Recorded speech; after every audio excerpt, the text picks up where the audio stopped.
Hello students, आज हम पढ़ने वाले हैं कक्षा 10वीं का गणित। तो इसमें आज हम अध्याय 3 जिसका नाम है दो चर वाले रैखिक समीकरण युग्म, इसके सवालों को हल करेंगे।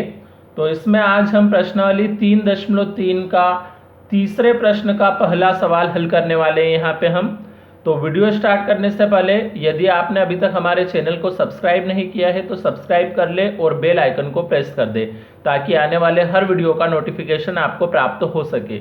और वीडियो को अधिक से अधिक लाइक एवं शेयर जरूर करें। और अगर आपने अभी तक हमारे पिछले वीडियो नहीं देखे हैं तो डिस्क्रिप्शन में सभी अध्याय की प्लेलिस्ट की लिंक दी गई है, वहां से आप वो सारे वीडियो देख सकते हैं।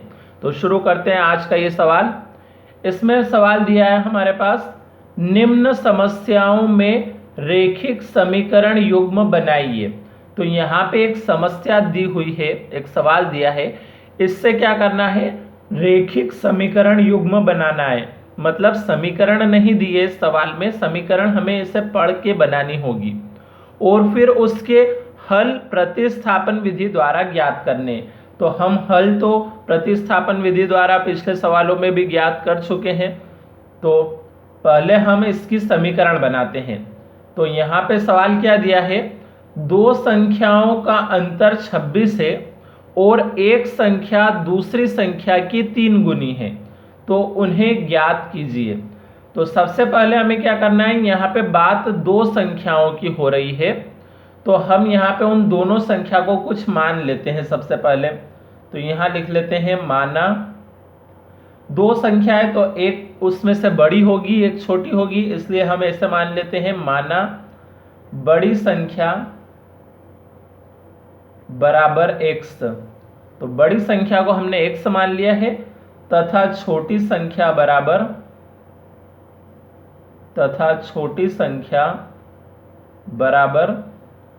y। तो छोटी संख्या को हमने y मान लिया है। अब प्रश्न में क्या लिखा था उसके हिसाब से अब यहाँ पे हल करेंगे हम। तो यहाँ लिख लेते हैं हम प्रश्नानुसार। प्रश्न में लिखा था कि दो संख्याओं का अंतर 26 है। अंतर मतलब घटाव उनका, दोनों संख्या को यदि हम घटाते हैं तो कितना आता है, 26 आता है। तो घटा दें हम इन दोनों संख्या को, जो मानी है हमने x और y जो माना है उन्हें हम क्या करेंगे, घटा देंगे, क्योंकि हमें दोनों संख्याओं का क्या करना है, अंतर करना है। तो ये हमने दोनों संख्या का क्या कर दिया, अंतर कर दिया। अंतर मतलब दोनों को आपस में घटा दिया। तो अंतर कितना दिया है, 26 दिया है, तो बराबर के दूसरी तरफ हम उसको क्या लिख देते हैं, 26। तो ये दो संख्याओं का अंतर कितना बता दिया हमने, 26 है। इसे तो हम बना देंगे यहाँ पे समीकरण 1। अब आगे और प्रश्न को हमें पढ़ना है, तो अब हम यहाँ पे लिखेंगे पुनः प्रश्नानुसार।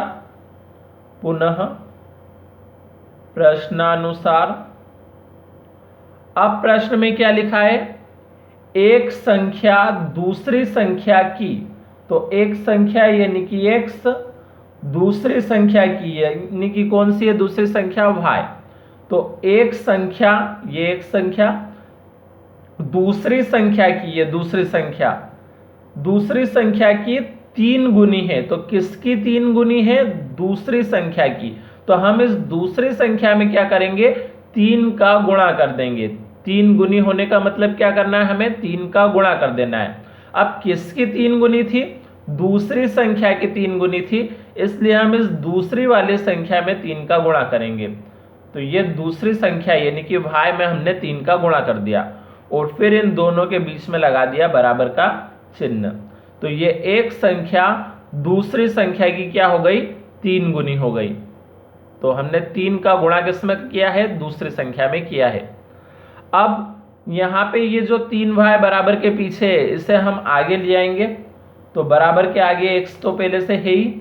अब इस 3y को भी यदि हम बराबर के आगे लाएं तो ये प्लस की जगह काय का हो जाएगा, माइनस का। और बराबर के पीछे अब कुछ नहीं बचा है, मतलब हम लिख लेंगे 0। इसे बना देते हैं हम समीकरण 2। तो ये यहाँ पे हमने क्या करा है, इसे समीकरण 2 बना दिया है। अब इन दोनों समीकरण को हमें क्या करना है, प्रतिस्थापन विधि द्वारा हल करना है, क्योंकि यहाँ पे क्या करा लिखा था, रेखिक समीकरण युग्म बनाइए। तो ये रेखिक समीकरण युग्म तो बन गया है, रेखिक समीकरण का एक जोड़ा बन चुका है, क्योंकि दोनों समीकरण बन गई मतलब युग्म बन गया। अब उन्हें हमें क्या करना है, हल करना है। हल करने का मतलब x और y के मान निकालने हैं। किस विधि से? प्रतिस्थापन विधि से। तो प्रतिस्थापन विधि के सवाल हम पहले भी पढ़ चुके हैं।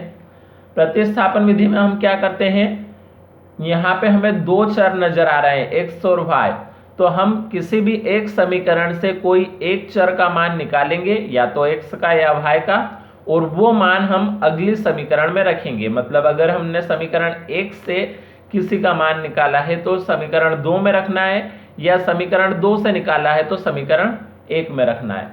तो हम क्या करें, जिसके गुणे में कोई अंक न हो उसे लेते हैं। तो जैसे यहाँ x के गुणे में कोई अंक नजर नहीं आ रहा है, तो हम इस समीकरण 1 को ही ले लेते हैं। तो यहाँ लिख लेते हैं समीकरण 1 से, समीकरण 1 में ये x के गुणे में ही कुछ नहीं है, तो हम इस x को ही बराबर के आगे रहने देते हैं, और ये जो y है इसे हम ले आएंगे बराबर के पीछे। तो बराबर के पीछे 26 तो पहले से है ही सही हमारे पास। अब y को भी यदि हम पीछे लाए तो ये माइनस की जगह हो जाएगा प्लस का y। तो यहाँ पे x बराबर कितना हो गया, 26 प्लस y। इसे हम बना देंगे समीकरण 3। अब ये जो समीकरण 3 में x का मान है, इस x के मान को हम रखेंगे समीकरण 2 में।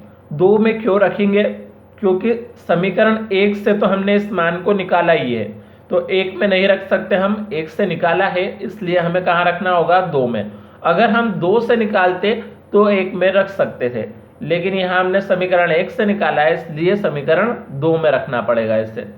तो यहाँ हम लिखेंगे अब समीकरण 3 से x का मान समीकरण 2 में रखने पर, तो समीकरण 2 हमारे पास क्या है, x।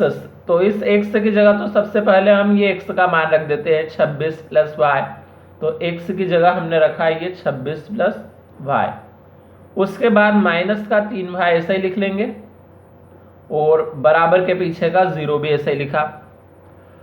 अब ये 26 ऐसे ही लिख देंगे, और ये दोनों y वाली संख्या को हल करेंगे। तो यहाँ पे एक y की संख्या ये प्लस की है और एक माइनस की है, तो जब भी एक प्लस की और एक माइनस की होती है तो वो घटाई जाती है। मतलब 3y में से यदि हम एक y घटाएंगे तो कितना बचेगा, 2y हमारे पास बचेगा। और चिन्ह कौन सा आता है, हमेशा बड़ी संख्या का। तो बड़ी संख्या माइनस की है, इसलिए ये चिन्ह माइनस का रहेगा, और बराबर के पीछे हमारे पास 0। अब y का मान अगर निकालना है तो ये y वाली संख्या को हम बराबर के आगे ही रहने देंगे, मतलब -2y को हमने बराबर के आगे रहने दिया, और बिना y वाली संख्याओं को पीछे कर देंगे। तो बराबर के पीछे पहले तो 0 है, तो 0 का तो कोई मतलब नहीं। अब इस 26 को भी यदि हम बराबर के पीछे लाएं तो ये प्लस की जगह हो जाएगा माइनस का 26। तो अब हम इस तरफ वाले माइनस से ये दूसरी तरफ वाला माइनस कैंसिल कर देंगे, तो बचा क्या, 2y बराबर 26। तो यहाँ से अगर हम y का मान निकालें तो y का मान क्या निकलेगा, 26। ये 2 अभी y के गुणे में था, लेकिन यहाँ से अगर इस 2 को हटाएंगे दूसरी तरफ ले जाएं तो अभी ये 2 गुणे में था, दूसरी तरफ ले जाने में ये कहाँ पे आ जाता है, बटे में आ जाता है, बटे में यानी कि भाग में आ जाता है। तो इस प्रकार से ये हमारा 26/2 हुआ। तो 2 से अगर हम 26 को काटे तो 2 एकम 2 और 2 तिया 6, यानी कि 13 आएगा। तो y बराबर हमारे पास आया यहाँ पे 13। अब यही y का मान यदि हम यहाँ समीकरण 3 में रख देते हैं तो x का मान भी हमारा ज्ञात हो जाएगा। तो अब हम यहाँ पे लिख लेते हैं y का मान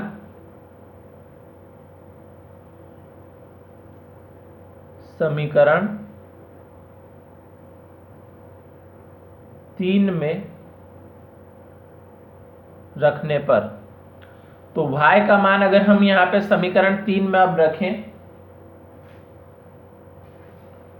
तो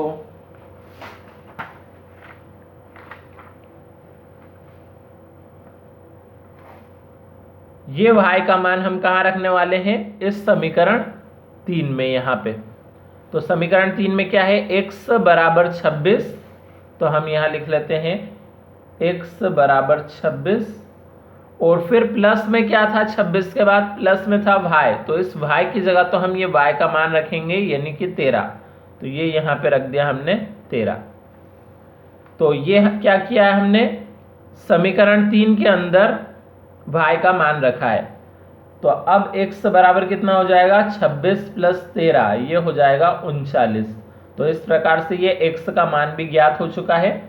तो यहाँ पे हमारे पास x और y दोनों के ही मान आ चुके हैं, यानी कि हमने हल कर लिया है प्रतिस्थापन विधि से।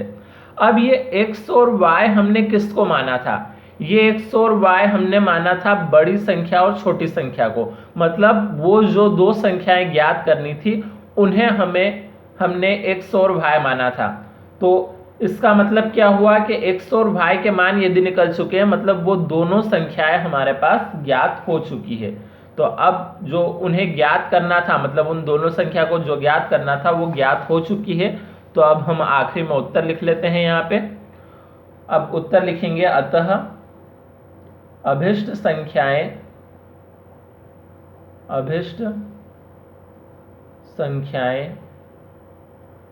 39 व 13 है। तो इस प्रकार से ये सवाल हमारे यहाँ पे हल हो चुका है। अब आप चाहें तो इसका स्क्रीनशॉट ले सकते हैं। तो पहले आप यहाँ तक का स्क्रीनशॉट ले लीजिए, उसके बाद ये नीचे का स्क्रीनशॉट, और आखिरी में ये बचा हुआ हिस्से का स्क्रीनशॉट। तो इस प्रकार से ये सवाल हल हो चुका है। अब अगले सवाल के लिए मिलते हैं हम अगले वीडियो में, तब तक के लिए धन्यवाद।